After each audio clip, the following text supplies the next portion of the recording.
যে অটোরিকশা বেড়ে যাওয়ার কারণে আমাদের দেশে সড়ক দুর্ঘটনা এবং যানজট ক্রমান্বয়ে বৃদ্ধি পাচ্ছে। সর্বশেষ জরিপ অনুযায়ী বছরের সড়ক দুর্ঘটনার প্রায় 1/4 প্রত্যক্ষভাবে বা পরোক্ষভাবে অটোরিকশা জড়িত। এমনকি লাস্ট সর্বশেষ যে ঈদযাত্রায়, সেই ঈদযাত্রাতেও সর্বোচ্চ সংখ্যক 32%-রও বেশি সড়ক দুর্ঘটনা ঘটছে শুধুমাত্র অটোরিকশার কারণে। আমাদের দেশের মহাসড়কগুলোতেও 66% সড়ক দুর্ঘটনা ঘটছে এই অটোরিকশার কারণে। অথচ এই যে ঝুঁকিপূর্ণ অটোরিকশা, এইটি নির্মূলে বা অপসারণ নিয়ে বর্তমান সরকারকে ওইরকম কার্যকর পদক্ষেপ নিতে দেখছি না। এই আগস্টের পরে অন্তর্বর্তীকালীন সরকারের সময় শুধুমাত্র ঢাকাতেই অটোরিকশার সংখ্যা বর্তমানে হয়ে গিয়েছে 13 লাখ, যা আগস্টের আগে ছিল 2 বা 3 লাখ। অর্থাৎ আমরা দেখতে পাই বর্তমান সরকারের আসলে অটোরিকশার উপরে কোনো ধরনের নিয়ন্ত্রণ নাই। তো এই অবস্থাতে অনেকে আসলে অজুহাত দেখাচ্ছে যে অটোরিকশার সাথে বৃহদাংশের জীবিকা জড়িত। মানে আমরা বলতে চাই যে জীবিকা কখনো জীবনের থেকে বড় হয় না। আর আপনারা যদি আরও স্পেসিফিকভাবে জানতে চান তাহলে আমি বলবো যে আমাদের দেশে পরিবহন ব্যবস্থাতেই কিন্তু বাসের মধ্যে চালকদের একটা তীব্র সংকট রয়েছে।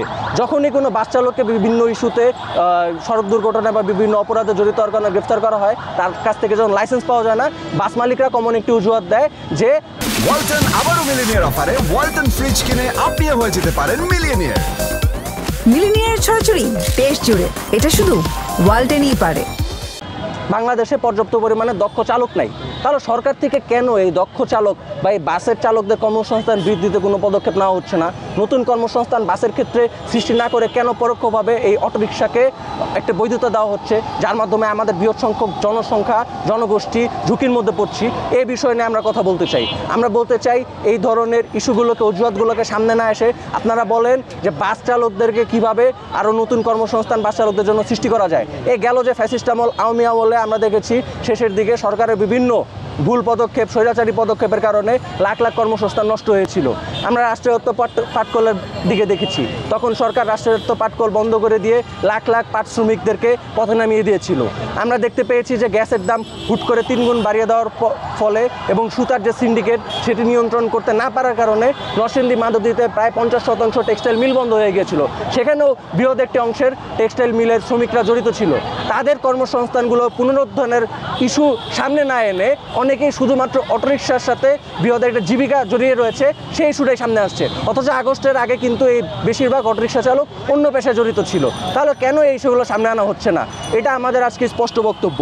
আমাদের সংবাদ সম্মেলনে আমরা বাস্তবিকভাবে অটোরিকশাকে অপসারণের সুষ্ঠু পদক্ষেপ নেওয়ার জন্য 3 দফা দাবি জানাচ্ছি। আমাদের দাবি 1, আগামী 7 দিনের মধ্যে অটোরিকশার যন্ত্রাংশ আমদানি, অটোরিকশা উৎপাদন এবং ক্রয় বিক্রয় সম্পূর্ণরূপে নিষিদ্ধ করতে হবে। আমাদের দাবি 2, মহাসড়ক ও মূল সড়কে অটোরিকশা চলাচল বন্ধ ঘোষণা এবং যথাযথ বাস্তবায়ন নিশ্চিত করতে হবে। আমাদের দাবি 3, অটোরিকশা এবং 3 হুইলার চালকদের ধাপে ধাপে প্রশিক্ষণের মাধ্যমে দক্ষ বাস এবং হিউম্যানওয়ালার চালক হিসাবে পুনর্বাসন নিশ্চিত করতে হবে এবং এই ঝুঁকিপূর্ণ যান সারা দেশে সম্পূর্ণরূপে ফেজ আউটের মাধ্যমে পদক্ষেপ গ্রহণ করতে হবে।